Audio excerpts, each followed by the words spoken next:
What's up, my people? It's Cat Sports again.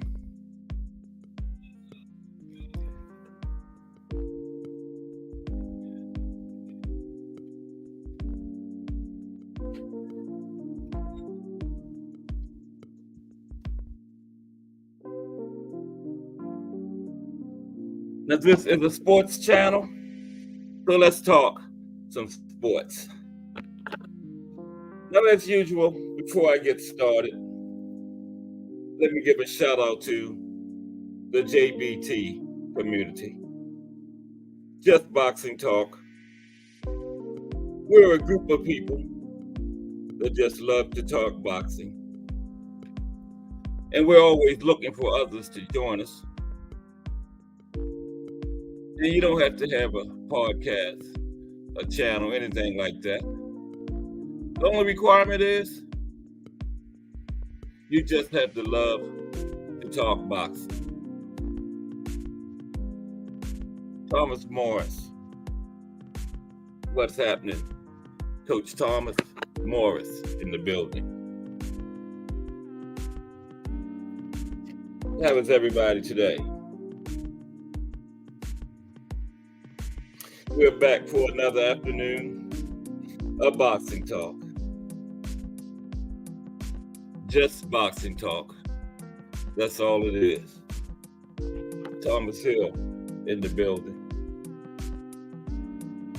The Thomas brothers. First two in the building today.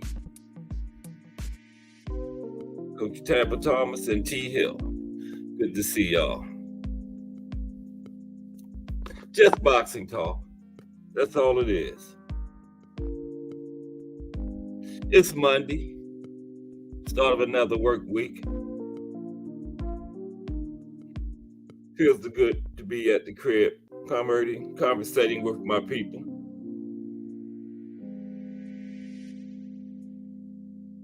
Starting to look forward to these lives. It's becoming one of the highlights of my day. But what are we going to get into today?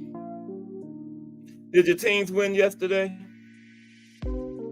My Ravens did. Went down to Jacksonville and took care of BI. And now they're rolling along full speed toward the number one seed in the AFC. So the road to the Super Bowl from the AFC will go smack dab right through Baltimore, Maryland. Okay? Your favorite team gonna have to come up here and beat my Ravens.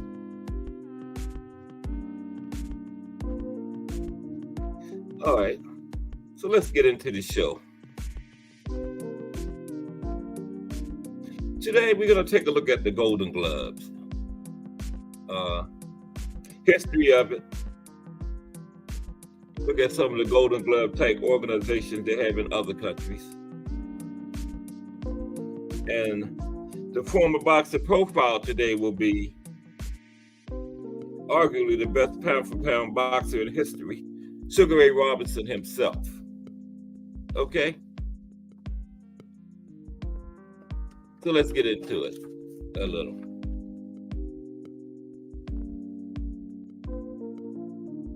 Oh, the Eagles play tonight, T. Hill? Okay, I was wondering.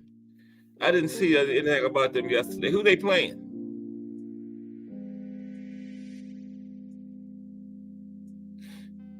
Yeah, they got to come through here if they want to get to that Super Bowl this year, T. Hill. 3 more games to go. We 11-3. Rolling along. Yeah, but who does the Eagles play tonight? Very interesting. I'm predicting Eagles. It's going to be the Ravens from the AFC and either the Eagles or the Cowboys from the NFC. Probably depending on which one of those teams get home field advantage in the NFC. Seahawks, okay. Pretty good Monday night game. Seahawks, Eagles, okay. And William Old School of Red Saints won yesterday. Yeah, I'm still checking to see if it's snowing or something yet. The Saints won. Sorry, old school. All right. So we're gonna talk a little bit about Golden Gloves, and we're gonna profile Sugar Ray Robinson today. Just boxing talk. That's all it is. Okay.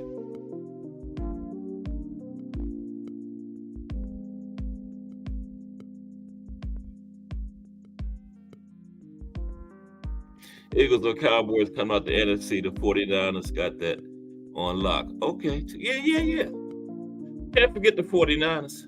Oh, no. Can never forget the 49ers. You got a good point there, T. Hill. Yeah.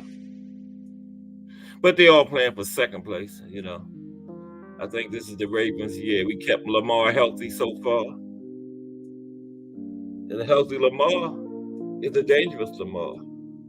And of course, the Ravens are only going as far as Lamar can take them. So, you know, he gets hurt. That's it. Ball game.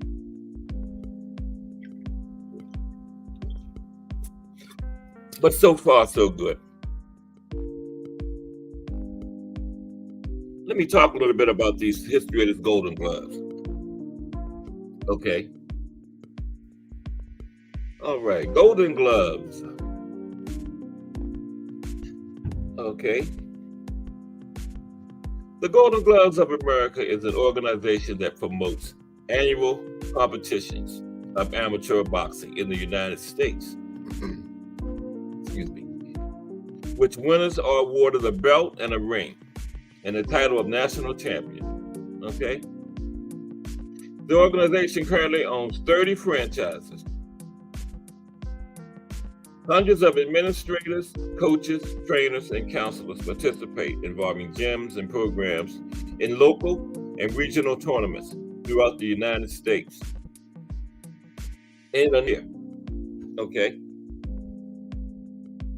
The Golden Gloves is a term used to refer to the National Golden Gloves competition, but can also represent several other amateur tournaments, including regional and state tournaments, such as the Chicago Golden Gloves and the New York Golden Gloves and the Rocky Mountain Golden Gloves, okay? Yeah. So, yes, the name of the national tournament, but it's also a lot of little regional Golden Gloves going on. Yeah, I'm doing my best, T. Hill. Trying to, you know, be a little different and make it a little interesting. I'm learning myself as I go through some of these profiles and histories and all that. Like, remember the president, Franklin Roosevelt? Which one was it? Franklin. I know one of them was blind. I get them mixed up. One of them was blind in one eye. And he also was an amateur boxer. And I knew he had been blind in one eye, but I didn't know it had came from boxing. He had got a detached retina from boxing. And that's how he lost his sight in that one eye. I never knew that. Franklin Roosevelt? I know one of them had polio, the other one. Franklin Theodore, I get them mixed up, but one of the Roosevelt presidents was blind in one eye and it came from boxing. Yep. So I'm learning too as I go through this. And I appreciate everybody for tap on that like button. You know, before I started my channel, I used to always wonder why the content creators is always saying hit the like, but now I understand it helps. Okay, brings attention to your channel. You know, brings people in. You know, that's my primary reason for having this channel, is just to talk boxing with other boxing fans. This always happens. When I said hit the like, 2 people immediately dropped out. What's so hard about just hitting the like button, man? Every time you say hit the like, people that's listening just drop out. I mean, does it cost something to hit the like or something? I never had to pay anything to hit anybody's like. That's crazy though. But, okay. Now we'll start the history of the Golden Gloves. That was just a little description of what it actually is. Okay, history of the Golden Gloves. Arch Ward, sports editor of the Chicago Tribune, came up with the idea of a citywide Chicago amateur boxing tournament in 1923 and gained sponsorship from the Tribune in 1927. So he came up with the idea in 1923, but he didn't get it going until 4 years later in 27, sponsored by the Chicago Tribune, which he was a sports editor of. Arch Ward, okay? So, started in Chicago. An annual tournament was held between Chicago and New York in later years. An annual tournament was held between Chicago and New York. In later years, the idea was taken up by other cities, and a national tournament was held, okay? Along with the New York Golden Gloves, the Chicago tournament was viewed as one of the two elite Golden Gloves championships in the United States. Uncle Dre Finest. What's up, Dre? Welcome to another episode of Cast Sports. We're talking about the Golden Gloves today, Dre. Little history lesson on it. You know, of course, that's the amateur tournament. Regional, statewide, state, regional, national.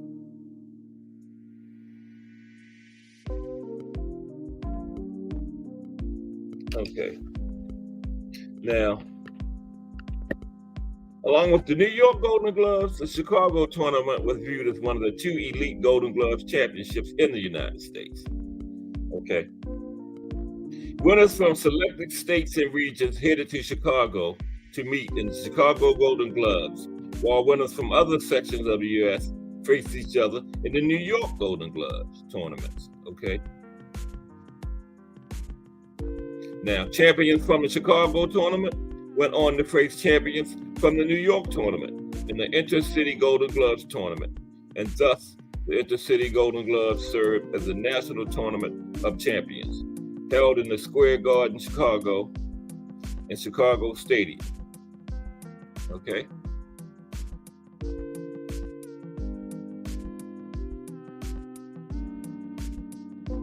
The Intercity Golden Gloves tournament ran from 1928 to 1961, with the event being held at famed venues, including the Chicago Coliseum. Now, the National Golden Gloves contest began in 1962 and continues to be the most highly regarded amateur boxing tournament in the United States. Okay. It is sponsored and controlled by the Golden Gloves Association of America Incorporation. Winners from 32 regional Golden Gloves competitions coming up in regional teams of all weight classes compete in a national competition called the Golden Gloves Tournament of Champions. This is held once a year, and a new tournament site is selected annually, okay? So the national tournament is once a year, and it's at a different place each year, okay? The U.S. Golden Gloves program is currently organized on a territorial basis to give all sections of the country representation. All tournaments are planned, promoted, and directed by the Golden Gloves charities and within the limits of the Amateur Boxing Code.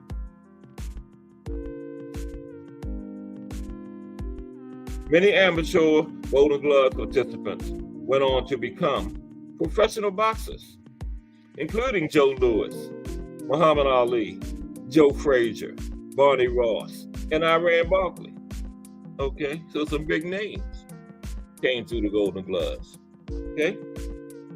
Now, the Golden Gloves are open to all non-professional boxers aged 19 to 40. Citizens and non-citizens alike may compete in the tournament series. There is also a Silver Gloves amateur tournament for amateur boxers aged 10 to 15. Okay?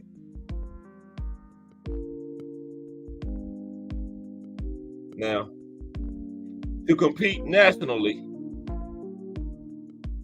a contender must pass through the following levels. Okay. Sub-franchise means local or state.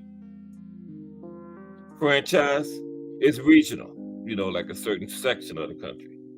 National, and then you move on to national. Franchise, you move on to the national level. Golden Gloves amateur competition began in 1923 prior to the formation of Golden Gloves of America as a corporation. No unification had been undertook for a long time as part of a tradition. Different states historically had various weight classes. Marches 171 to 178 for light heavyweight. Upper limit was 200 to 201 for heavyweight limit. Okay. Now, these are the U.S. franchises, different areas of the country that holds Golden Gloves tournaments before you get to the national level. Buffalo, Chicago, Cincinnati, Cleveland, Colorado, Detroit, Florida, Hawaii, Indiana, Iowa, Kansas City, Kansas, Oklahoma, Michigan, Mid-South, Nevada, New England, New Jersey, New York, Omaha, Pennsylvania, Rocky Mountain, Southeast, St. Louis, Texas, Toledo, Tri-State, Upper Midwest, Washington, D.C., Wisconsin, California. Okay? Now, around the world.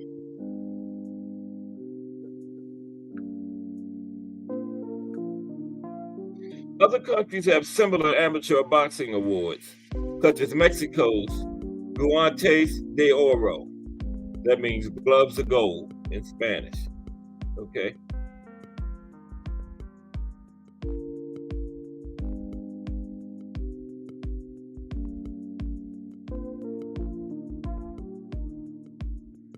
Oh my goodness.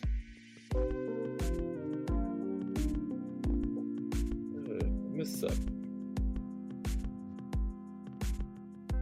Now the diamond belt. To the rest of the. Okay. The diamond belt. In the past, certain amateur tournaments would award the victor with a diamond belt as recognition of their amateur champion status. These tournaments were sponsored by various organizations and newspapers in the United States, with the Philadelphia Inquirer being one of the more notable diamond belt winners. Notable diamond belt winners included George Foreman, Bobby Chacon, Jimmy McCarter, Logan McElroy, and Lou Brooks.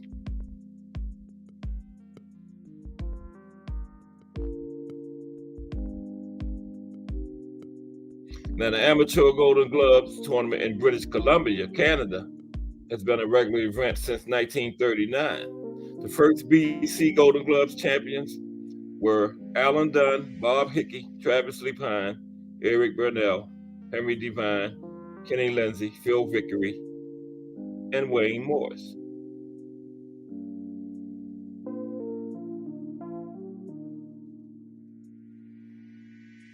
Okay.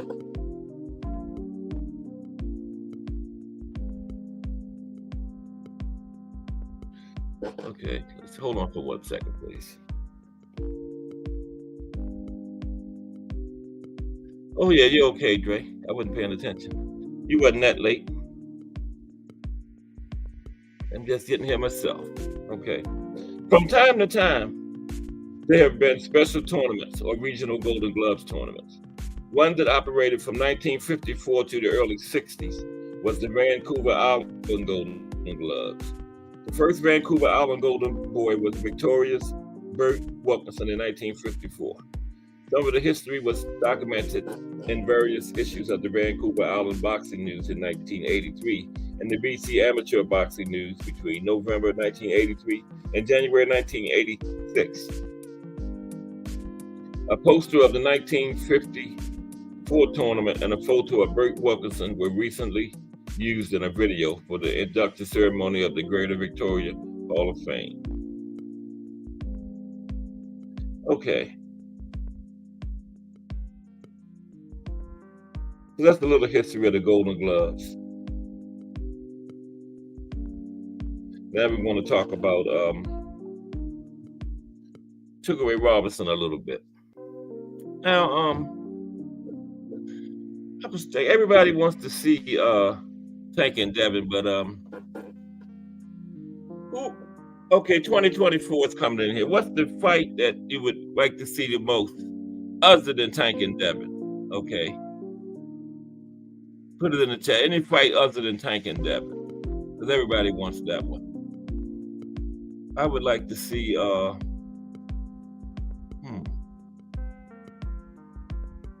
I gotta think on it. I had one, but let me think on that. Any fight other than Tank and Devin that anybody would like to see. Likes looking good. Let me get Sugar Ray Robinson today to together the profile for today.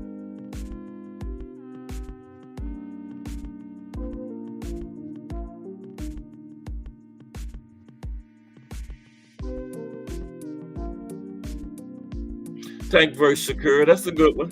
Yeah. That's more realistic than Tank versus Devin too, I think. Yeah. Put it in the chat. Type it in. My wife says she would like to see Shakur and Tank too.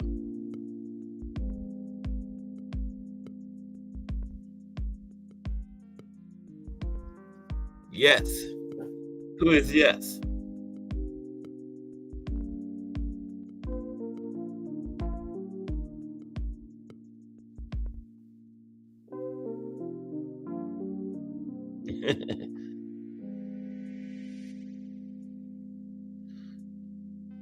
I had thought up one, but I can't. Mike Basic, what's up, Mike Basic? Mike Basic, what fight would you like to see next year? Anything other than Tank and Devin, because we know everybody wants that one. I'm just trying to see a fight other than Tank and Devin.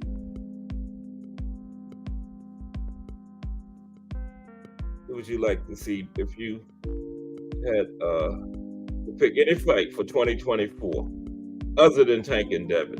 Who would you like to see? Men or women? I would like to see Bivol and Better Beeb. What y'all think about that one?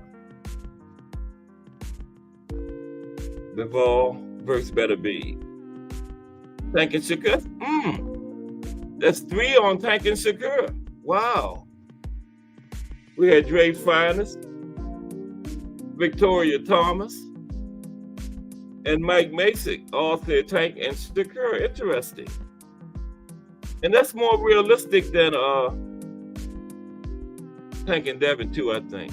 Wilder and AJ, another good one. Wilder and AJ. Yeah. Oh yeah. That's another good one. I don't understand these likes. Yesterday I had like 33 likes, but the same live now has only 23. So I don't know what's going on with that. But yeah, Wilder and AJ is a good one. I think we might get that one. You know, they're having that big thing this weekend in Saudi Arabia, right? If they both win, Dre, I think we get that next, Wilder and AJ. I really do.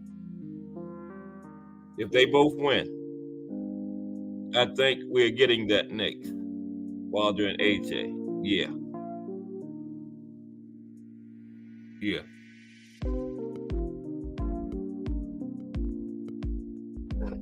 That's a good one too, Wilder and AJ.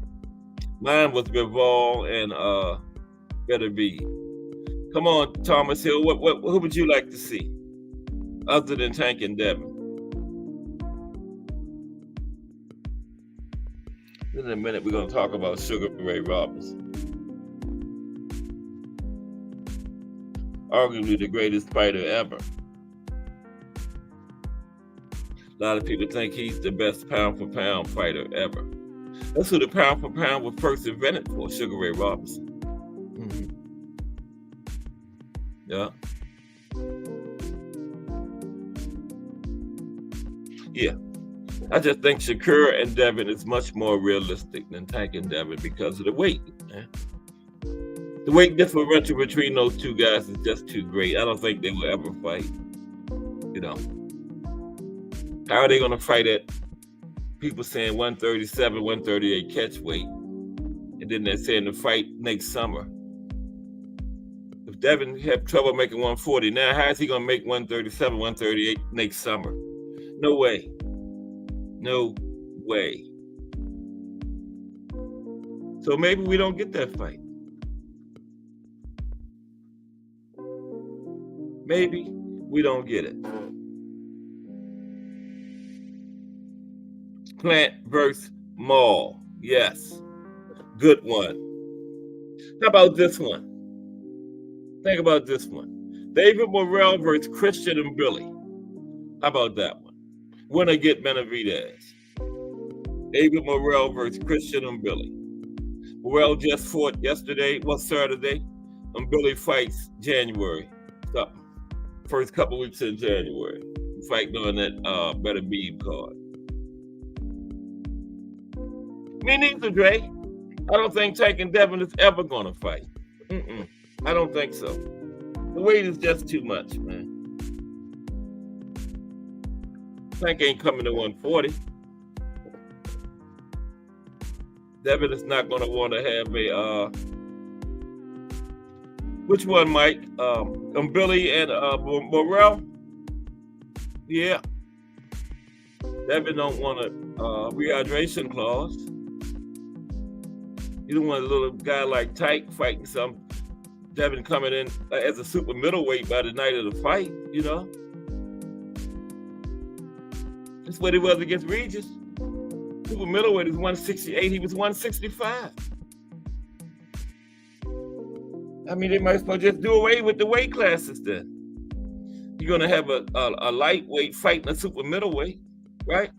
Just go ahead and fight David Benavidez next then, Tank. Since Devin want to come in at 165. Probably make more money fighting David Benavidez, right? It's crazy, man. D for the win in the building. D for the win. We was trying to see for 2024 if you could pick any fight you wanted to, which two guys would you pick other than Tank and Devin? Any fight other than Tank and Devin, because we know everybody wants that one. Me personally, I'm tired of hearing about it. But any fight other than Tank and Devin, who would you like to see in the ring? We had Shakur. The most popular one seems to be Shakur and Tank. We had Maul. Was it Mel? No, Maul, Jamal and Caleb Plant. We had Wilder and AJ. We had Christian and Billy and David Morrell. I think the most realistic one out of all of those might be Tank and Shakur. Or Wilder and AJ. I think we might get that one, Wilder and AJ. If they both win Saturday, that's going to be a big deal, sir. I know them Saudis going to do it up over there.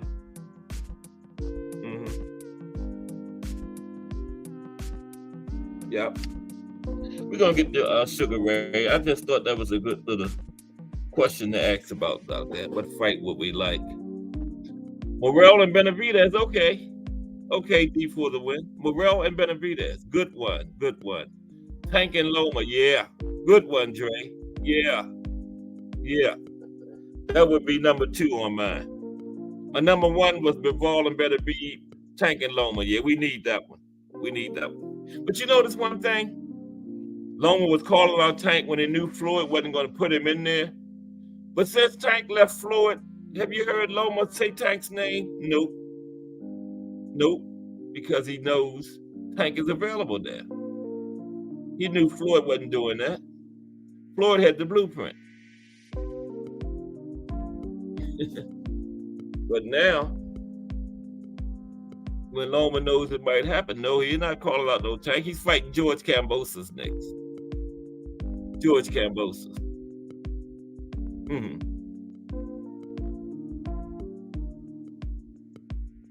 What a waste of time.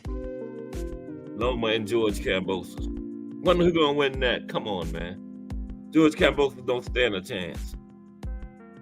He lost his last fight against Maxie Hughes, remember? Maxie Hughes washed him. But they gave it to Kambosos because they had plans for Kambosos. Boxing is a trip. Like they did Barroso, remember? Against Rolly. That old man beat Rolly's butt, and Tony Weeks was paid off to stop the fight. So that's how it goes sometimes. Yeah, but we had some good ones. Better Be Bivol, yeah. That was my number one right there, D for the win. Better Be Bivol.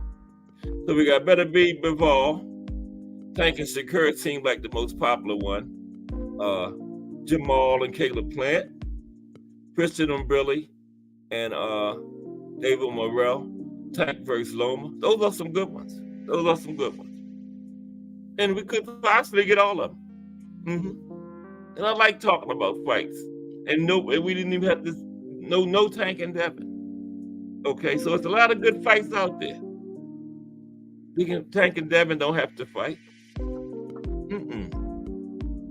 There's a lot of good fights out there for both of them without them fighting. Yep.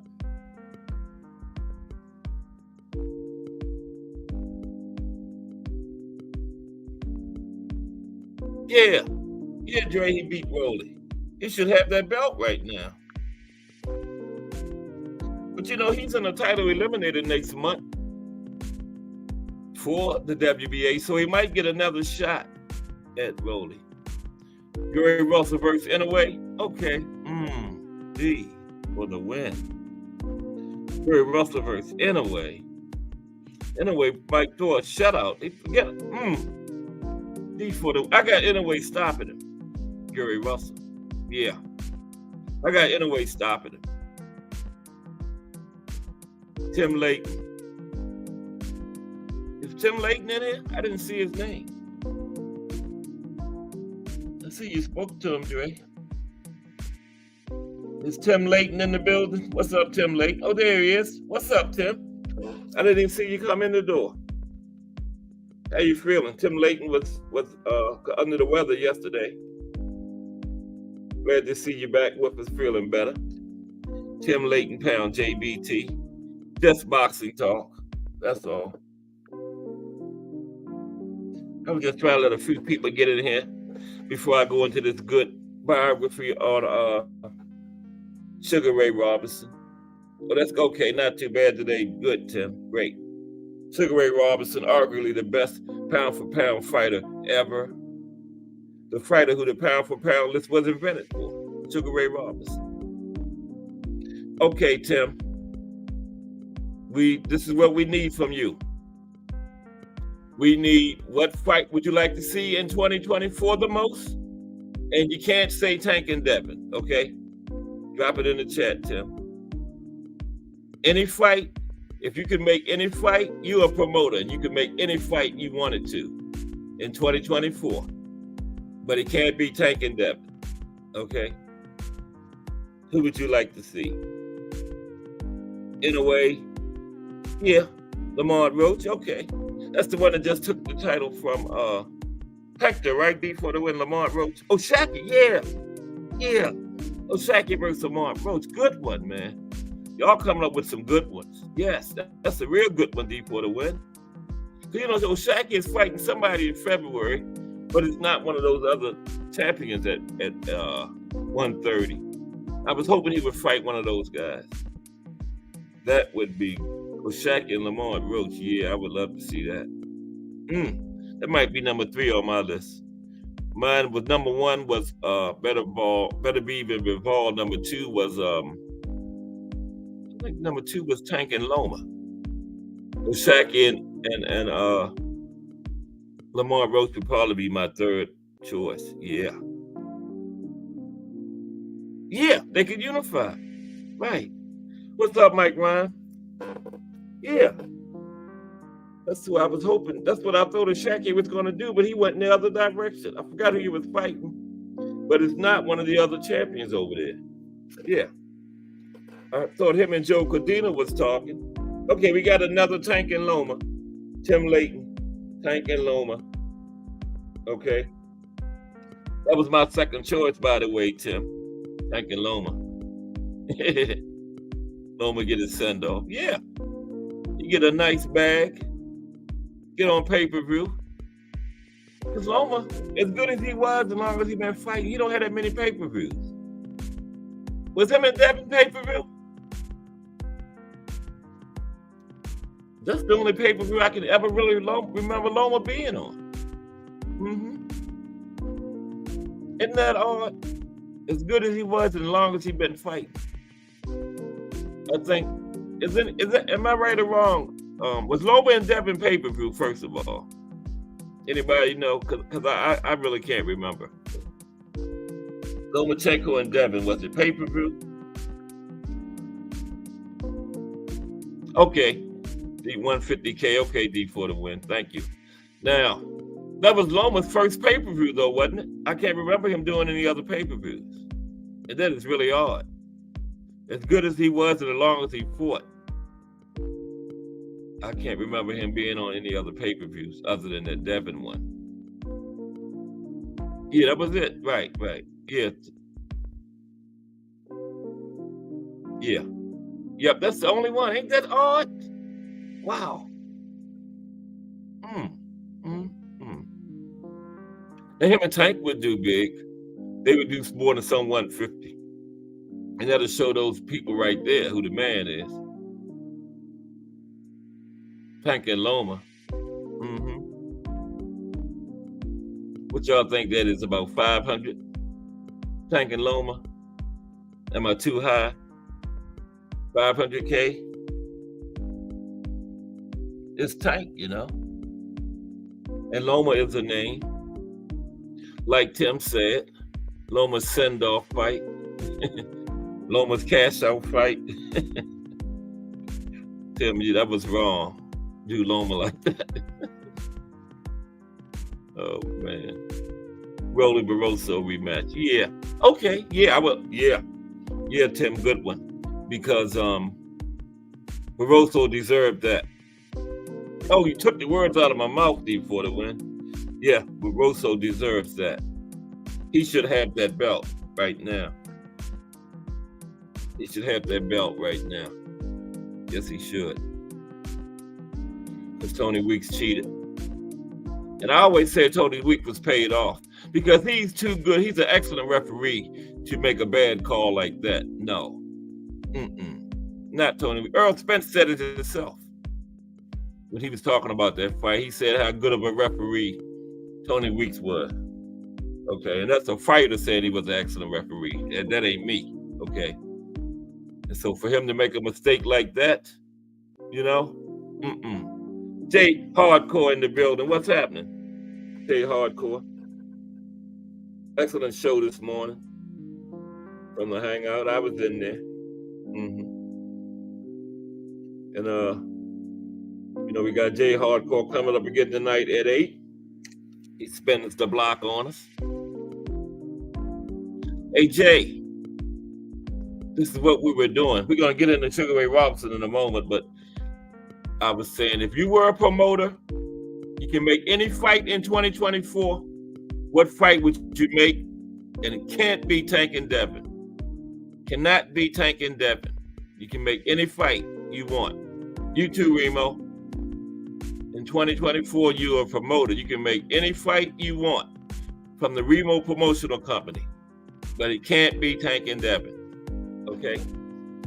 Who would you put in there? And we got some good ones. We got some good ones. Okay. So the type of boxing minds we got in here. But what's up, Wemo? Welcome to the Canelo Benavidez. And you know what, Jay? You're the first one that said that. That seemed like an obvious one. You're the first one that said that. Yeah. Canelo and Benavidez. Yeah. How come nobody said that? I didn't even say it. That is an excellent one. Mine was Better Be Devin and Teal.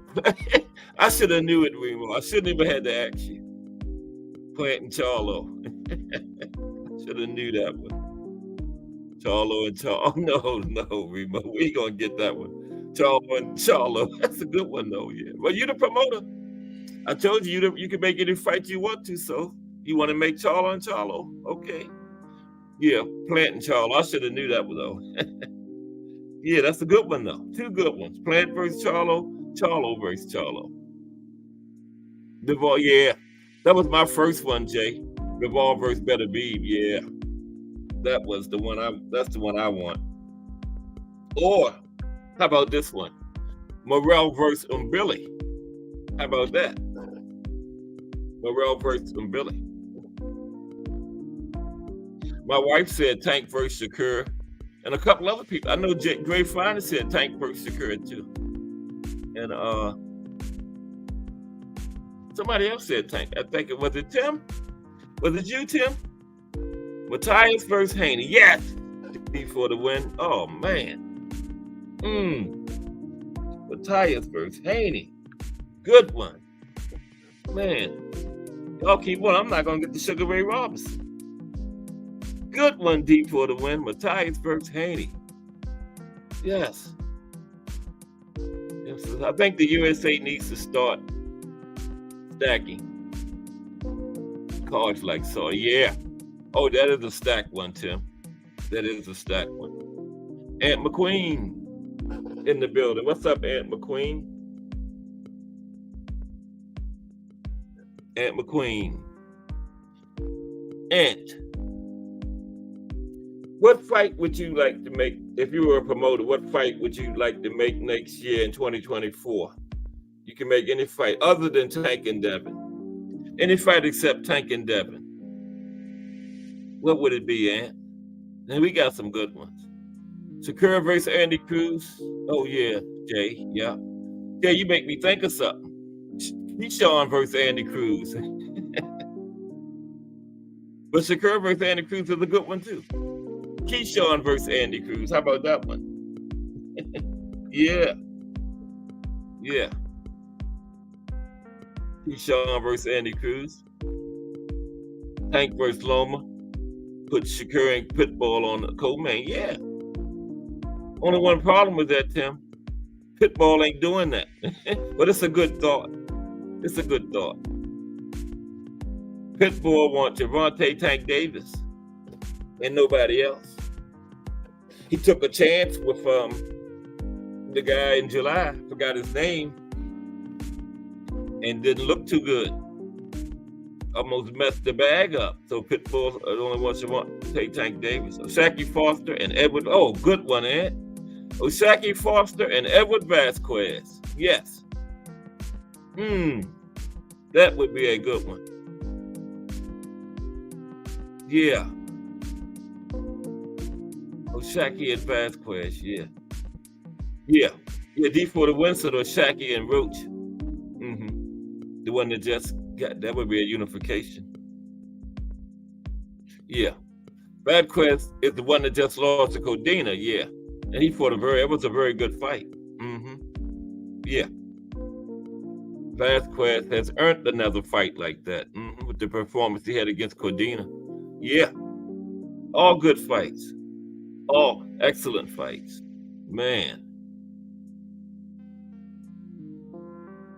Yeah. Yeah. Very crafty. Edward Vasquez, yeah. I like that breakdown you did in Casual's Corner for the Codina and Vasquez fight. That was my first breakdown I was in Casual's Corner. That was excellent. Yeah. Yeah. Thomas Hill. I haven't heard nothing from you yet, Thomas Hill. From the T Hill Promotional Company. I haven't got your fight yet, T Hill. We can't get the Sugar Ray Robinson until we get the T Hill Promotional Company fight for 2024. So come on, T Hill. What fight do you want to see in 2024? Other than, it can't be Tank and Devin though. Remo said if he could build a card, it would be called Mega Box. Mega Box 1. Plant versus Charlo, Shakur versus Frank, Andy Ruiz versus Zhang. Woo. And the GOAT versus AB. Oh my goodness. That would be woo-wee. Where would you have it at, Remo? That would be a card there, man. Vegas, Saudi, Inouye versus Navarrete. Okay, Thomas Hill, thank you. Morrell versus Benavidez. Yeah, that one too. How about Morrell versus Billy? How about that one? That's a nice one, ain't it? Morrell versus Billy. Yeah. Some excellent fights. Okay. Let me get into this Sugar Ray Robinson biography. Before the one says, Remo putting that at the Barclays. Yeah. Oh yeah. At the Barclays. Yeah. That would be a good spot for it. That would be a nice card there. Yeah. Headlined by Plant versus Charlo. No. Who would be headlined that, Remo? Who would be the main event on that? Would it be Plant Charlo? No. I see a lot of main events on that. Shakur versus Frank. They could have the women as the main event. But they wouldn't. I know you wouldn't do it. But yeah. Who would be the main event, Remo? I see you put Plant versus Charlo first.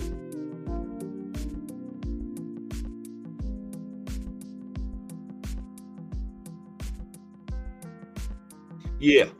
Start with the slap, right, T Hill? You know, the backstory on the Plant and Charlo, yeah. Start with the slap and work from there. Raiders Stadium in Vegas? Okay, Remo. Now, who's the main event, Remo? Plant and Charlo? Any of them could be. You could put the women at the top of the card, and that would work. The GOAT and AB. I think Jay said in his show this morning that the GOAT and AB had ventured fighting or something. The conversation that came up, I think. Yeah, Jay said that. So that's interesting. Very interesting. The GOAT and AB. I would have to pick the GOAT. The GOAT is like Tank with me. I'm not picking against him. Either one of them. No way. Yeah, D for the win. He said at Raiders Stadium. I thought it would have been Barclays too. Raiders Stadium. Plant Charlo is the main event. Okay, cool. Yeah, I saw you put it first. Talked about doing 47 D for the win. Okay, yeah, that would be nice. Because did AB get suspended for the drug test? I can't remember if she did or if she didn't. I know they took her out of the rankings. They didn't strip her. But I was doing the rankings last week for the women, and they had took her out of all her rankings and everything. Yeah. But she's undefeated in that division. She don't even have to be ranked number one. She's undisputed. So you know who the number one is. The double main event, Tim. What's the second one, Tim? Okay. You talking about Wilder? AJ should be a double main event with Fury Usyk. Yeah. But they fighting in December, Tim, so they're not gonna be ready. February would be too soon, wouldn't it? They fighting next week, so Wilder and Fury is in February, so nah. Too fast of a turnaround, I guess, ain't it? Yeah. Well, yeah, AJ and Wilder can't be on that card. It would have been nice though. Yeah, it would have been real nice to have Wilder and AJ on the Fury and Usyk card, but they fighting this weekend, both of them. So, nah, can't make it. I don't think. Nah, two big old heavyweights like them. I know Joe Frazier caught 11 times in his first year. I saw that the other day when I was going over his. Yeah, I know, Tim. That would have been nice. That would have been excellent, man, to have had them on that same card. But I think you think we might get Wilder and AJ next though after this, if they both win Saturday, Tim. Think it's a good possibility. Wilder and AJ and Snakes after Saturday. That would be nice. Around late spring, summertime. You know them heavyweights. They take forever in between their fights. Summertime, Wilder and AJ. How about this? Wilder and AJ, Tank and Devin. Co-main. Nah. On Prime. Wouldn't that be the Prime kickoff? Tank and Devin, Wilder and AJ co-main. Yeah, co-main events. Okay, it's 3 o'clock. Let me run through this Sugar Ray Robinson real fast. Well, not real fast, but it's time to do it. Okay? Man, that was a good conversation about those fantasy fights. Wow, I just thought of that just on the spur of the moment. We might get back into that after this Sugar Ray Robinson. Everybody seemed to like this little profile I do every day, so, you know, if it ain't broke, don't fix it. Let's check it out. Sugar Ray Robinson.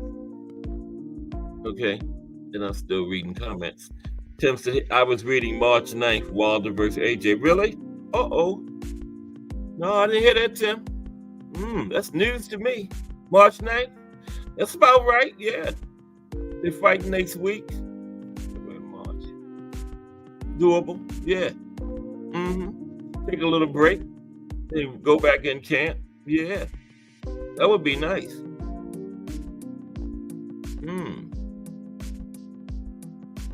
Okay. Sugar Ray Robinson, considered one of the greatest boxers of all time. Sugar Ray Robinson held the world's welterweight title from 1946 to 1951, and by 1958, he had become the first boxer to win a divisional world championship 5 times.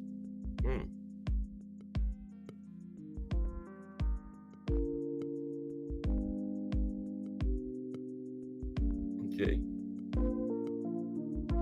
Who was Sugar Ray Robinson? Sugar Ray Robinson turned pro in 1940 and won his first 40 fights. Over his 25-year career, Robinson won the world welterweight and middleweight crowns and was dubbed pound for pound the best. Okay, Sugar Ray. Thomas Hill said, winners meet up to settle it all. Tim Layton, I like that idea. Yeah, I do too, Thomas. I love that idea, man. Some of y'all in the wrong field. Y'all should have went into the boxing promoter field. I done heard some good ideas, man. That card Remo came up with was fire in Raiders Stadium. Ooh-wee. You could charge like $100 for that pay-per-view, Remo. Okay, Sugar Ray won his first 40 fights. He won the world welterweight and middleweight crowns and was dubbed pound for pound the best. By 1958, he had become the first boxer to win a divisional world championship 5 times. He finished his career in 1965 with 175 wins. 175 wins. That's a lot of wins. Okay? Yeah, smash that like, man. Appreciate you, Jay Hardcore. I'm getting up around 25 every day now, so upward mobility is in effect. You know, and Jay, you know I love that upward mobility. So I'm averaging around 25 every day. I think my record is 33. Yeah. Haven't got 40 yet, but it's coming. Okay, Sugar Ray Robinson, the early years. Robinson was born Walker Smith Jr. on May 3rd, 1921. Although the location is a source of debate, Robinson's birth certificate lists his place of birth as Ailey, Georgia, A-I-L-E-Y, Ailey, Georgia. While the boxer stated in his autobiography that he was born in Detroit, Michigan. Never knew that. Oh, I always thought it was Michigan. But it says, his birth certificate says Georgia. Okay. What is known is that Robinson grew up in Detroit and he was 11 years old when his mother, tired of her husband's absence from the family's life, up and left the city, moving herself, her son, and two daughters to Harlem. He went to New York, right? Yeah, I knew he grew up in part of his childhood in Detroit. That's why I always thought he was from Michigan, okay? But they might have actually been born in Georgia, okay? Sugar Ray. But New York proved rough in other ways. With little money, Robinson helped his mother save for an apartment by earning change dancing for strangers in Times Square. The Smiths built their new life in a section of Harlem dominated by flop houses and gangsters. Fearful that her son would get pulled into this shady world, Robinson's mother turned to the Salem Methodist Episcopal Church, where a man by the name of George Gainford had just started a boxing club, okay? Got into the boxing club through the church. It didn't take much for Robinson, who had been a neighbor of heavyweight champ Joe Louis back in Detroit, to strap on fighting gloves. For the first bout of his career in 1936, he borrowed the amateur athletic union card of another boxer, whose name was Ray Robinson. Wow. To enter the ring. For the first bout of his career in 1936, he borrowed the amateur athletic union card of another boxer, whose name was Ray Robinson, to enter the ring. I wonder why he did. Was he too young or what? Robinson wouldn't go by his birth name for the rest of his career. His nickname Sugar came from Gainford, who described the young boxer as sweet as sugar. Reporters soon began using the moniker. Okay. So he got Sugar from Gainford. Okay. Never knew that. Sugar Ray Robinson had a nice ring to it, Robinson later said. Sugar Walker Smith wouldn't have been the same. Nah. Sugar Ray Robinson, no, Sugar Walker Smith didn't have that ring to it.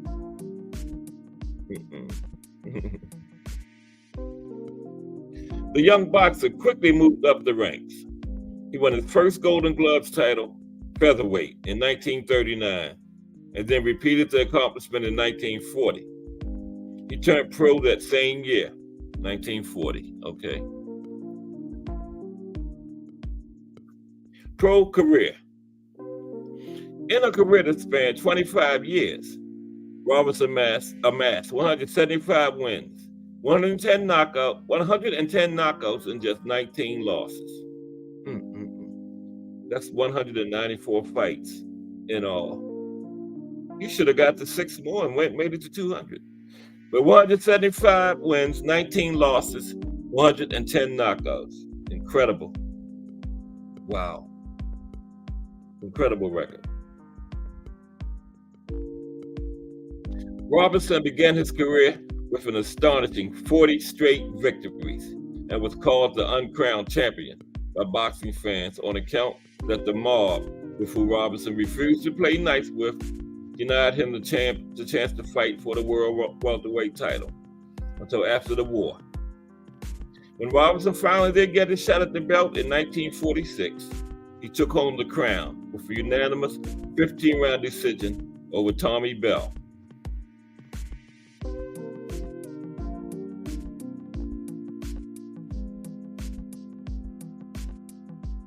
Robinson would hold the welterweight title until 1951. 6 years later, Robinson captured the middleweight title for the first time by defeating Jake LaMotta. By 1958, he had become the first boxer to win a divisional world championship 5 times. Robinson's ability to cross weight classes caused boxing fans and writers to dub him pound for pound, the best. That's who the pound for pound came from, Sugar Ray Robinson, okay? From his ability to cross weight classes, okay? The writers dubbed him pound for pound, the best, a sentiment that has not faded over the years. Muhammad Ali liked to call Robinson the king, the master, my idol. Robinson inspired Ali's famous Matador style, which he used to defeat Sonny Liston for the heavyweight title in 1964. In 1984, the Ring magazine placed Robinson #1 in its book, The 100 Greatest Boxers of All Time. Wow. #1 by Ring magazine. Now, outside of the ring, Robinson relished his celebrity parading around Harlem with a pink Cadillac and making appearances at his high-profile Harlem nightclub. Wherever he went, he brought a large entourage of trainers, women, and family members. Robinson, who was unapologetic for his lavish spending, is estimated to have earned more than $4 million as a fighter. Now, $4 million in the 40s, 50s, that's, what's that, like 100 million now? Somewhere in that range, 80 to 100 million, equivalent to that at the time he fought, right? He's estimated to have earned more than $4 million as a fighter, all of which he burned through, forcing him to continue boxing much longer than he should have, okay? Wow. Robinson finally retired from the sport for good in 1965. 2 years later, he was inducted into the International Boxing Hall of Fame. I thought it was 5 years. Is it 5 years now that you have to wait? I know most other sports is 5 years. Isn't it 5 years now? You have to wait to get into the hall? Life's looking great. Personal life and death. In his later years, Robinson worked in show business, even doing some television acting. The work greatly helped salvage his finances and was the reason he eventually settled in Southern California with his second wife, Millie. Robinson, who had a son from a previous marriage, helped raise Millie's 2 children. In his last years, Robinson battled Alzheimer's disease and diabetes. He died at the Brotman Medical Center in Culver City, California on April 12, 1989. Okay. Sugar Ray Robinson is best known for, considered one of the greatest boxers of all time. Held the world welterweight title from 1946 to 1951. And by 1958, he had become the first boxer to win the original world championship 5 times. All right. Sugar Ray Robinson. As a boy, growing up in Detroit, Sugar Ray Robinson was neighbors with heavyweight champion Joe Louis. Wow. Never knew that. He was born Walker Smith Jr. He became known as Sugar Ray Robinson as an underage boxer after using a fellow boxer's amateur athletic union card to fight in a show. Okay, Sugar Ray Robinson. Interesting.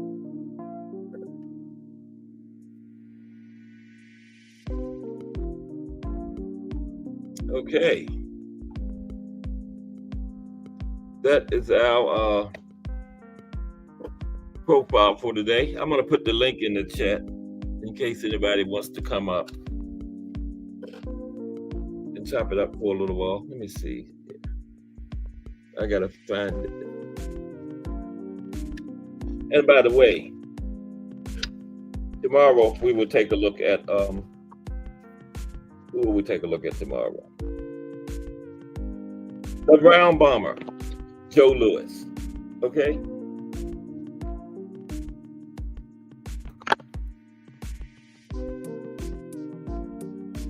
Okay, bear with me for 1 second.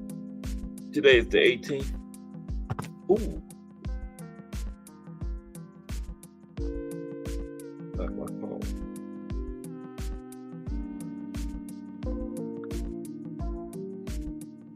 Yeah, what's Sonny Edwards has a broken orbital bone. I knew something was up after the fight, even before they said it, because his face just wasn't sitting right over there on that side. Yeah. And Bam is heavy-handed to be a little guy, man.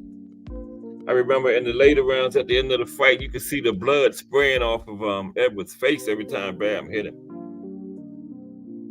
I was screaming at the TV, "Stop it, stop it." And after that ninth round, I knew he wasn't coming back out there. But we got the big one coming up this weekend. And then next Tuesday is the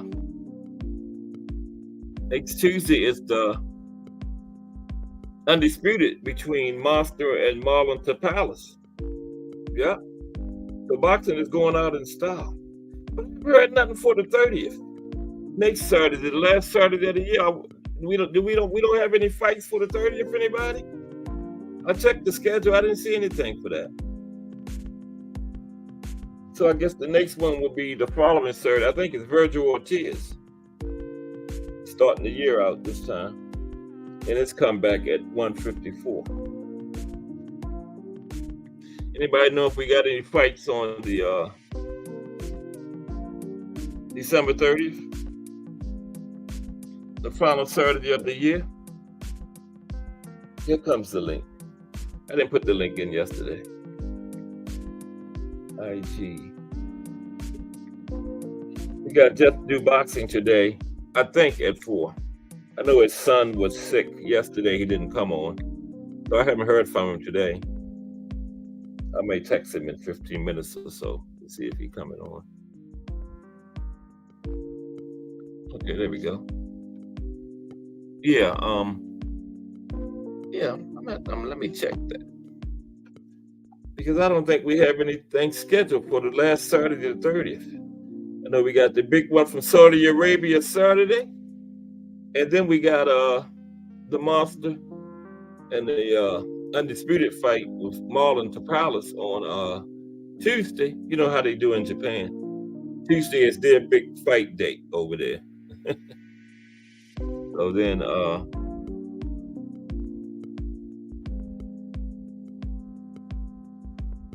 I think that might be it for the year for us. But 2023 was a classic year, man.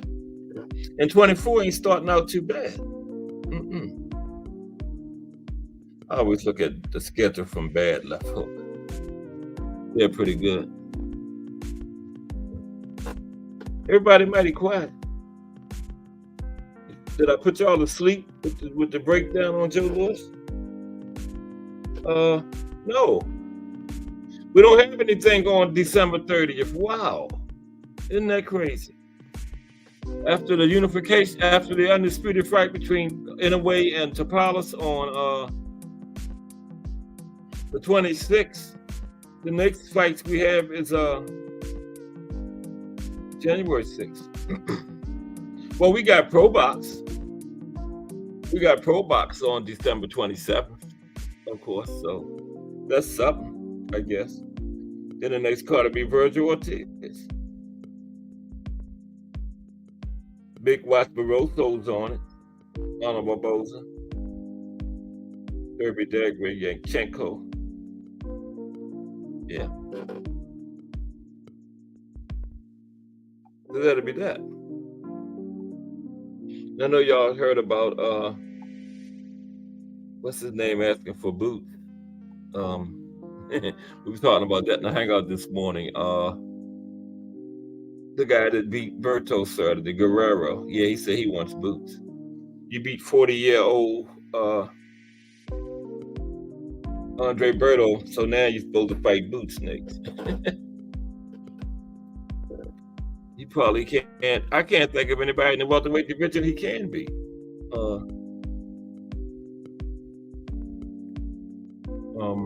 I don't think he can beat Barrios or Stanionis or Vila. I know Vila would knock him probably tear his head off. Cody Crowley, Conor Ben. No. Guerrero can't mess with any of those guys. And then if you go the other way and go to 54, who could he beat up there? Then you got Tim Tszyu. You got the Towering Inferno. You got, I guess Mel is still there. Castano. Where is Castano? I haven't heard anything about him since that loss to Mel. Remember? The second Castano Mel 2? Where is he? Anybody know?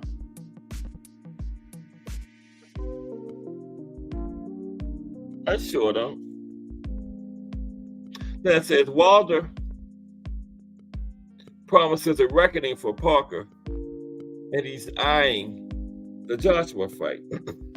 And Tim said something about he had read something about was it March 9th, Tim? Wilder and Joshua. So let me dig into this, see if I can find out any information. Now Tim Layton said it. It's something to it because that guy knows his boxing. Tim Layton found JBT. If he said it, it's something to that. Okay. Deontay wants to regain the WBC throne that he lost 3 years ago at the hands of Tyson Fury. And he feels that he's more seasoned now after everything he's gone through. I think we could ever get that's one of my fights. We was talking about the dream fights. One of mine is Fury Wilder 4. What's up, Just Do Boxing? I was just talking about you, bro. I was wondering, are you coming on today? We know you didn't come on yesterday. Baby Do wasn't feeling well. We hope Baby Do is feeling better today. But there's Just Do Boxing in the building, who normally comes on at 4 o'clock. I'm the warm-up act for the voice. Just Do Boxing. What's up, Just Do? Okay. Tim says what I read was March 9th in Saudi. Okay, yeah. That's one thing for sure. Definitely, if they do fight, it will definitely be in Saudi. You can bet the farm on that. It's going to be in Saudi. That you can bet the farm. AJ and Wilder, if they make that fight, it's going to be in Saudi. Where else would it be? Okay, Tim. Yeah, I know that. Like I said, Tim Layton said it. It's true. That's one of the JBT boxing experts, Tim Layton. Okay. I asked a question about something Tim Layton had in the chat before I finished asking. Okay, yeah. What about, that's one of my fights though, when I was asking everybody what fight they would like to make in 24. Fury Wilder 4. That's one of Cass Sports. Okay. What y'all think about that? Fury Wilder 4. I think Jay Hardcore was saying something about Fury Wilder 4 a few days ago, a week or so ago. I would like to see that too. He already beat Fury like twice, Knocked him out the first fight. In the second fight, he got like 60 seconds to get up. Gregory Pratt in the building. What's up, GP? What's happening? Okay, Gregory, I got a question for you. Now, you are a promoter. And in 2024, what fight would you like to make the most? And it can't be Tank and Devin, okay? Any fight you could make next year, other than Tank and Devin. Yeah, Tim, I just think he's too big, man.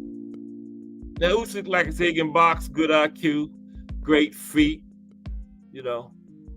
That's a great boxer, Usyk is, but Fury is just too big. What is he, like 6'9"?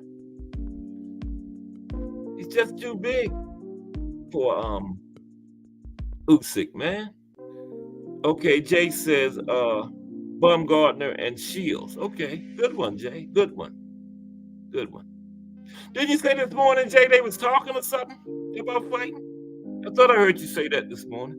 Yeah. Okay, Gregory, probably waiting on you. Put it in there. Who would you like to see?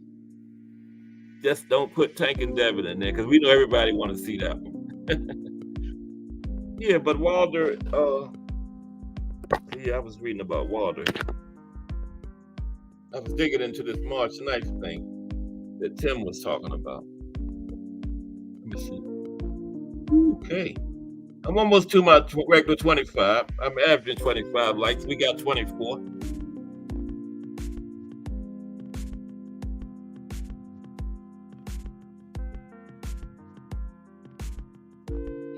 Okay.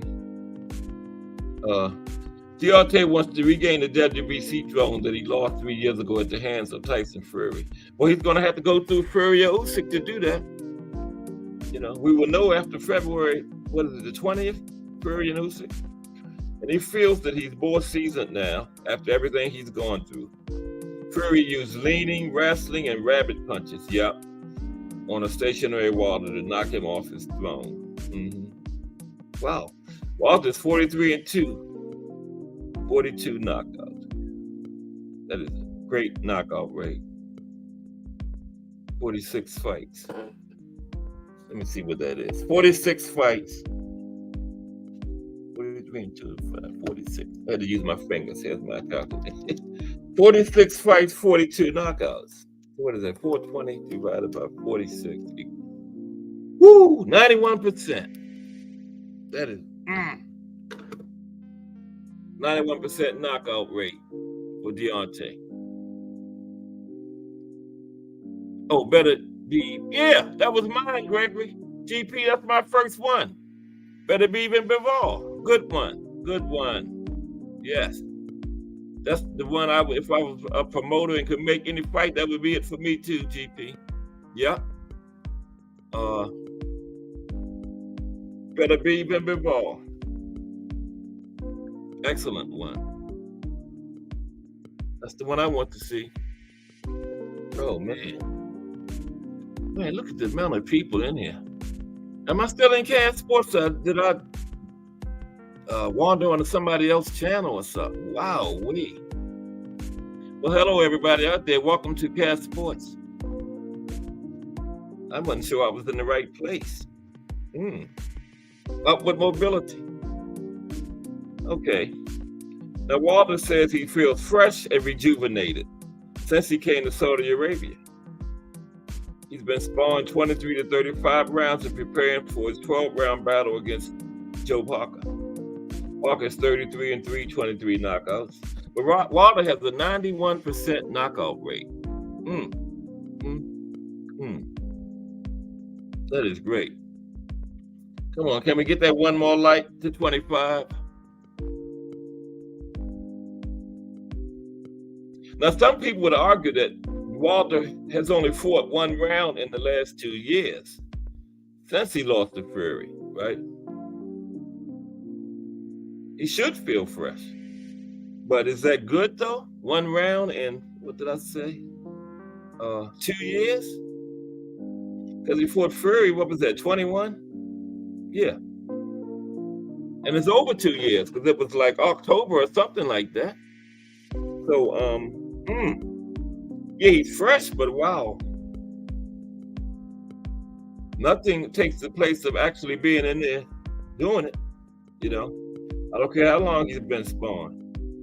But it's Wilder. In that right hand. At any time.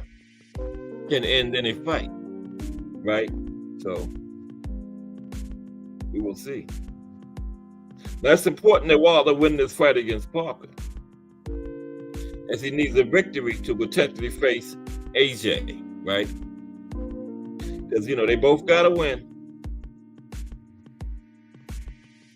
Oh, here we go, Tim. Here we go, Tim. It says Wilder needs a victory to potentially face AJ in a mega fight on March 9th in Saudi. Wow, I had never heard that. So Tim Layton came with some breaking news today. Yeah. They got a date and everything. It says potentially now, but wow. March 9th, Wilder and AJ in Saudi, but they both got to win Saturday now. And you know Joshua. Wilder will win his, but Joshua, you know, can't trust him. He should win, fighting Otto Wallen. But I remember him crawling around the ring to the Pillsbury Doughboy had him crawling around the ring. Remember that? So, yeah. Ooh. You saying who Wilder GP? 21st round knockouts? Wow. That's a lot. First round knockouts. They remind me of Berlanga had. What did Berlanga had, like 16? And then when it got past the first round, he couldn't do nothing. Almost got knocked out himself. The bitter guy. Now, see, if Joshua and Wilder both win, they will meet in March for a massive payday. This thing is talking like it's a done deal if they win. I didn't know that. Wow. I told you Tim Lake knew his boxing. I did not know that. This article is talking like if they both win, this thing March 9th in Saudi is a done deal, man. Okay. And that was somebody's fight that they would make when we was back to the question about the fights, the big, what fight would you make for 2024? I forgot who it was. But Joshua and Wilder was actually somebody's fight. And it's happening. If they both win Saturday. Now, it's difficult to decide which one of them has the tougher task Saturday. Because both were facing formidable opponents. I would say AJ. AJ. Yeah. I would say AJ. Now, they are better heavyweights than Wilder and Parker, but both of those guys are hungry, and they'll be fighting well above their pay grade, looking to score upsets, to set up lucrative rematches, to make life-changing money. Yeah. I mean, if either one of them get that win against Parker or AJ, they do a life-changing money fight, Nate, you know. Talking about Wilder or Parker could get the upset, yeah. Because whichever one gets the upset would be facing, say if Wilder upsets AJ, then he likely would be facing Wilder next, I guess. Or if Parker can upset Wilder, they both upset. Both Wilder and Parker both win. What happens then?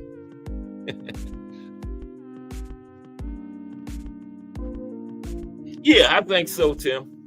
AJ got the tougher task. Yeah, I think so. Yep. Sure do. But I think they both will win. Yeah. And there it is, Saturday, the day of reckoning. Anthony Joshua versus Otto Wallen. Deontay Wilder versus Joseph Parker. Daniel Du Bois versus Gerald Miller. Dimitri Bivol got a light heavyweight fight on the card versus Lyndon Archer. And it's a cruiserweight too. Jai Apatea versus Ellis Zorro. Frank Sanchez on the card. Junior Farr. Philip Herkovic. Mark DeMori. Alles Beck. Mark Madab versus Ajit Kabayaye. They saved the name for me to butcher for last. Okay. And that's the day of reckoning. And there you have it. According to this article, if Wilder and AJ both wins, they are set for March 9th right back in Saudi Arabia. Wow. That's news to me. But it's good news. Very good news. Because we should have got that fight years ago, man. You know? But AJ was scared. I mean, AJ, I don't know what happened. I'm sorry for saying scared. But we just didn't get it. But it looks like if they both win Saturday, we're getting it. That is great news.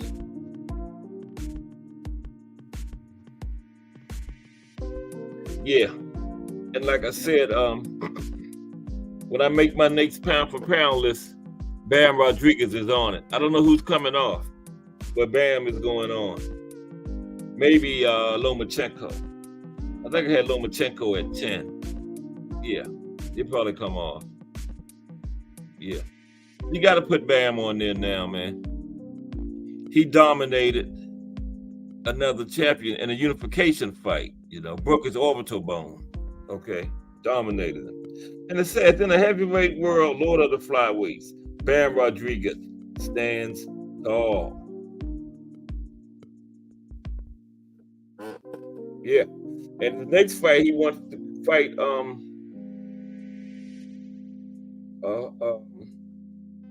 what's his name?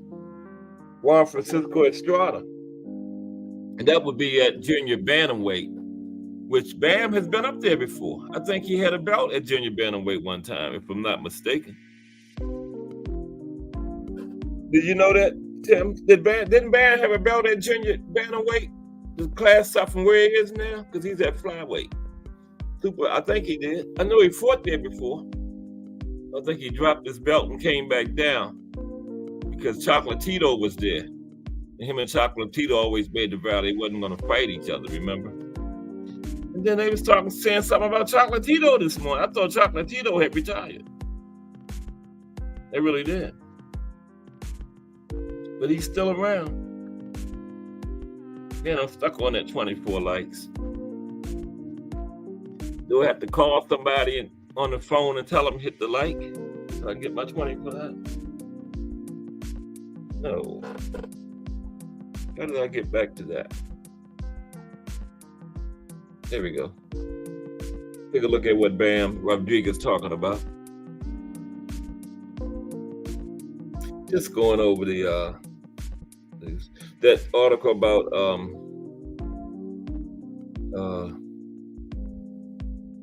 Figueroa was a little shorter than it. I had a real long one, but I didn't want to go through that one. That one with George Foreman was kind of long yesterday. They started talking about their grill and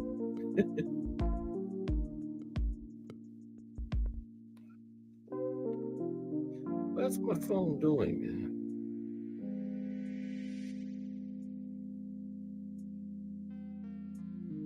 I guess it's not gonna let me look at that one. There we go. Nope.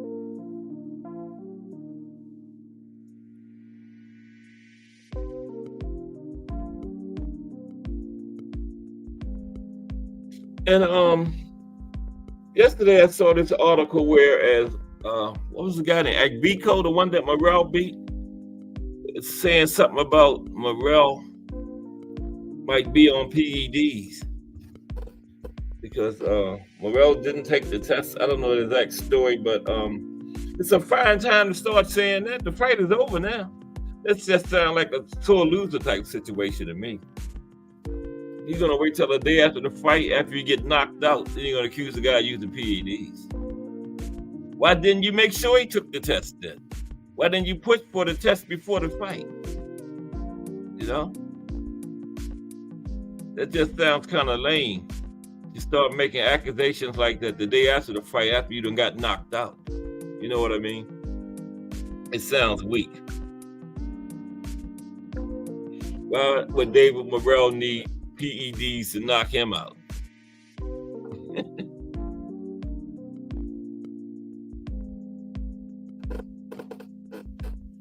Morrell versus Benavidez.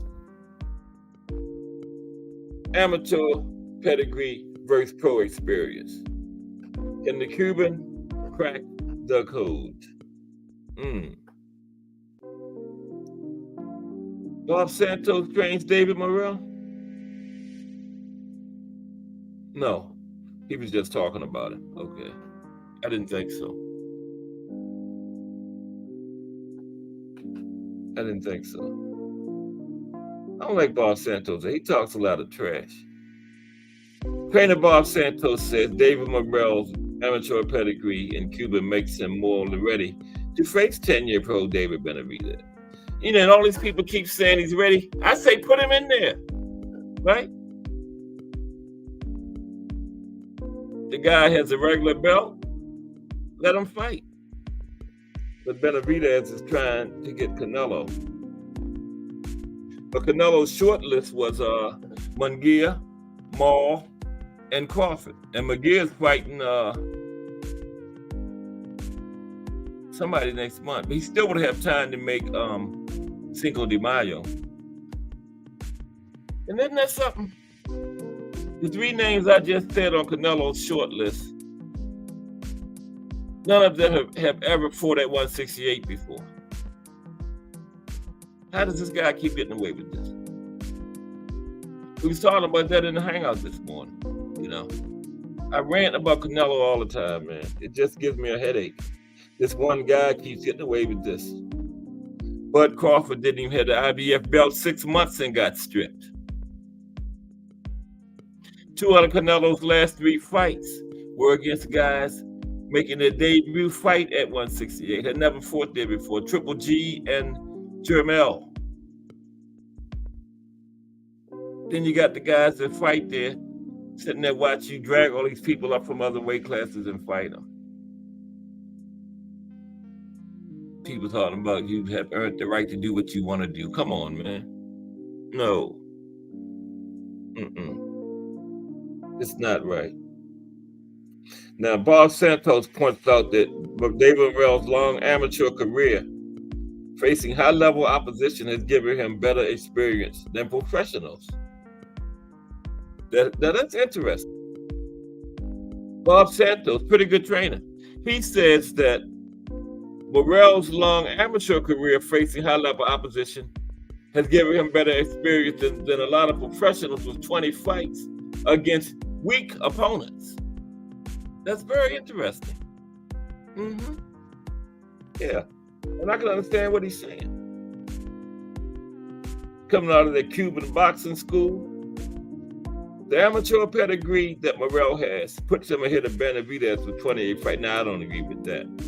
I didn't think he was talking about Benavidez. He says, Morrell's amateur pedigree puts him ahead of Benavidez with 28 fights, who's virtually all been against C-level competition.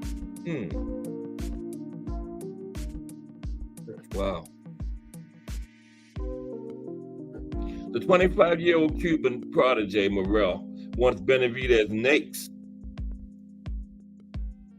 after blasting Agbiko in 2 rounds Saturday. He wants Benavidez next, but we know that's not happening. Yeah. It took Benavidez, now this is not me, this is Bob Santos saying this. He says, it took Benavidez 10 years to get to the point where he's fighting gatekeepers, Caleb Plant and Demetrius Andrade. I wouldn't call them gatekeepers, man. Come on now. Before fighting Plant and Andrade, Benavidez's 10 fights were against these low-level guys. Okay, David Lemieux, Tyron Davis, Ronald Ellis, Alexis Angulo, Anthony Durrell, Jaleon Love, Ronald Gabriel, Rogelio Medina, Chirali, something, Dennis Dogland. He got a point. He has a point there, though. And Morrell has been fighting this top-level opposition in the amateur. He has a very good point. Very good point. Benavidez is now just looking for a payday against Canelo after spending most of his career fighting ham and eggers. He's hard on Benavidez. The fact is, Benavidez has not proven himself worthy of a fight with Canelo and needs to show that he deserves to share the ring with him by facing the Cuban crushed David Morrell. Nah. He's earned the right for a fight with Canelo because the fans want it. Okay? And that's what it should be all about, what the fans want. Man, I'm still stuck on 24 likes. Man. While Benavidez has twice as many fights as Morrell, his wins have come against largely lesser fighters with limited ability and didn't do much to improve him. I thought he looked pretty good in his last 2 fights, to tell you the truth. I mean, it ain't like Morrell gonna just run through it. This guy talk like Morrell just gonna run through Benavidez. Damn. That's the problem with professionals. Many of the fighters face lower level opposition for 5 to 8 years before they start facing quality guys. Well, that's just the game, man. That's just how it is. Who is this guy? How long is he? He's a writer for this big time site. I mean, damn. Kind of sound like a casual a little bit. That's just the game, nature of the game, man. You know? Everybody does that. Don't nobody come in there fighting the best guys in the, except Loma, you know.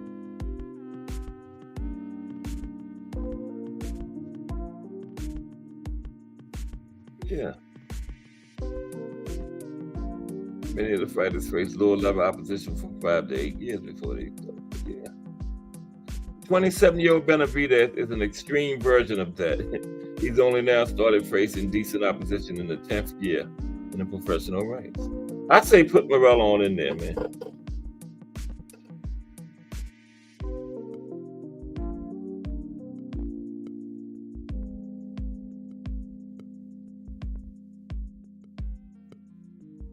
Not really, because you got to remember that he has a tremendous amateur pedigree, said Bob Santos, and asked if it's unfair for David Morrell with his professional experience limited to 10 fights to take on 10-year pro David Benavidez, who has fought 28 times during his career.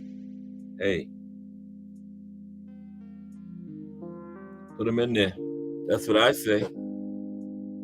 He wants it. Let him have it.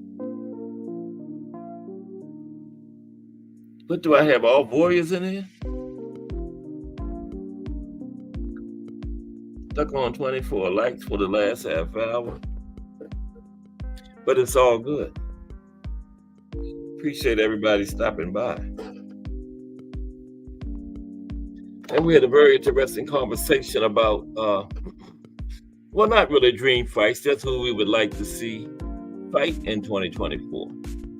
Because we're not getting them. Well, we had a good season in 2023. Very good year of boxing. I call it an old school year because back in the day, every year was like this, you know. The best against the best. You know, the best wanted to fight the best. Somebody coming into your division talking trash back then, that was your next fight, okay? And then you fought a rematch, okay? The guy wanted to get back and you wanted to prove it wasn't no fluke. They want to beat you twice like that. What you mean, Tim?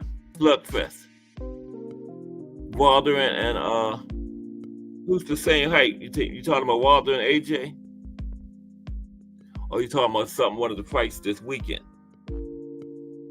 But yeah, and 2024 is not starting out bad. We got Natasha Jonas and Michaela Mayer, I believe it is, early in the year. Virgil Ortiz is making his return.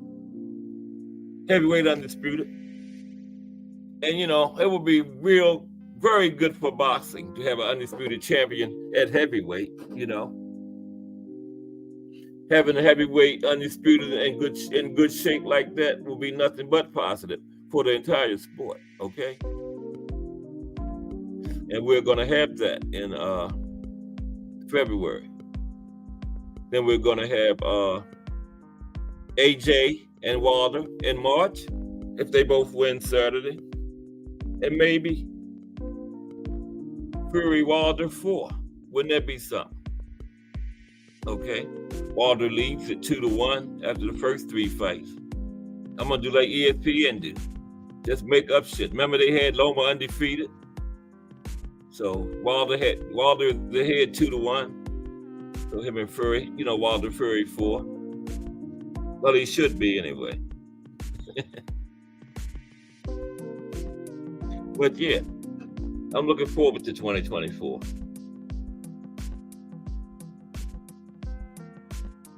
Appreciate everybody.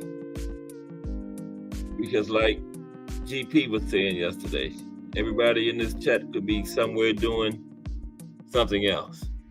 But they decided to be here with Cast Sports. and I appreciate it. And by the way, yesterday was my 50th show. Like I was saying, the first 25 to 30 was just me and 2 or 3 other people. I used to come on late at night. But now I'm growing. I had up like almost 16 people in here at one point today. I got 24 likes, but it's going to be 25. I already know where I'm going to get my 25th one from. And, Benavidez versus Morrell, Tim, yeah. Who would you like in that one, Tim? I would pick Benavidez. Okay. Just because the experience factor. That's just me, you know. I'm entitled to my opinion like everybody else is. Okay. But I would pick Benavidez. But yeah, yesterday was my 50th show. And I used to come on late at night. I'd be in here by myself. And 1 or 2 other people every now and then.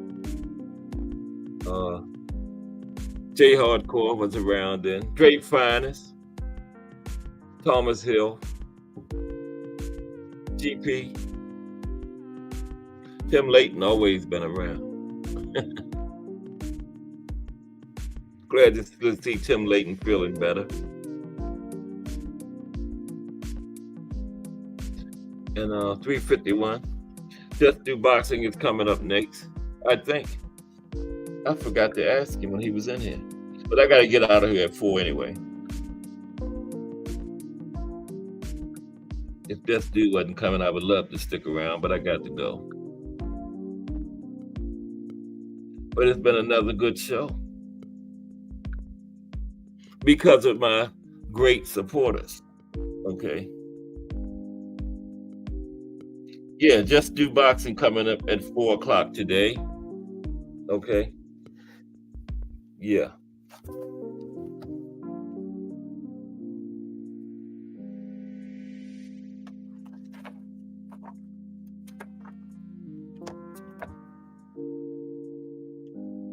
And I appreciate everybody.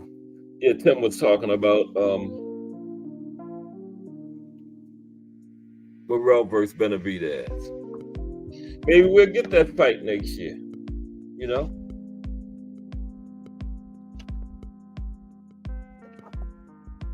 If it's anything like this year, it can't be anything but a good year. Yeah, there's Just Do. Yeah, I just saw your thumbnail there, Just Do. Yeah. I'm getting ready to get out of here in a minute anyway. Appreciate everybody, man. Okay. Stopping by today where's my list there? There it is. Gregory Pratt, appreciate you, GP. Just Do Boxing. You know I appreciate him. Just Do Boxing was the first one to ever, when he's come on late night, being here by myself, Just Do was the first one to ever come into one of my chats and make a comment. Yeah, Just Do Boxing. And he's in the building. Aunt McQueen was in the building. I know y'all, if you haven't, you got to get over there and check out that Casual's Corner with Aunt McQueen. You haven't watched the fight, tell you watch one after seeing Aunt McQueen break it down. Okay? Aunt McQueen, Casual Corner. Remo, one of my strong supporters. Always talking about here at Casual. I told him about that. That's a hardcore forever. Seen one, Remo. J Hardcore was in here. I'm a subsidiary of J Hardcore. You know, like you had the TV series and then one character from the series get his own show. That's what I'm like, a spinoff from the Hardcore Boxing News. Okay, I'm a subsidiary. Appreciate you, J Hardcore. Mike Ryan was in the building. Another one of my early strong supporters. Tim Layton, JBT. I ain't even got to say nothing about Tim Layton, JBT. You put supporter in the dictionary, there's a picture of Tim Layton beside it. Okay. Deep for the win. Another strong JBT member. Strong supporter. Mike Mazik, same thing. All these people are members of the JBT community. I'm Dre Finest, one of the early ones. Used to come in here late night and kick it with me. T Hill, we did a couple marathons when I first started. 11 o'clock to like 4 or 5 o'clock in the morning. And Coach Tommy Morris. You looking for a personal trainer? Thomas Morris. That guy that trained Ronnie Lott, the ex-football player, so enough said. He know what he doing, okay? All right, so let me get ready to get out of here. Straight ahead at 4 o'clock, we have Just Do Boxing. Then at 8 p.m., we get our second dose of the day of hardcore boxing news in the Hangout with Jay Hardcore. Then at 9 p.m., the Rise Podcast. And you know when you go to a concert, the top act comes on last and closes the show. So it's fitting for the JPT to close out the day with none other than the Rise Podcast, okay? And once again, I appreciate everybody for supporting my small channel. But guess what? You got to be small before you can be big, right? That's what, y'all.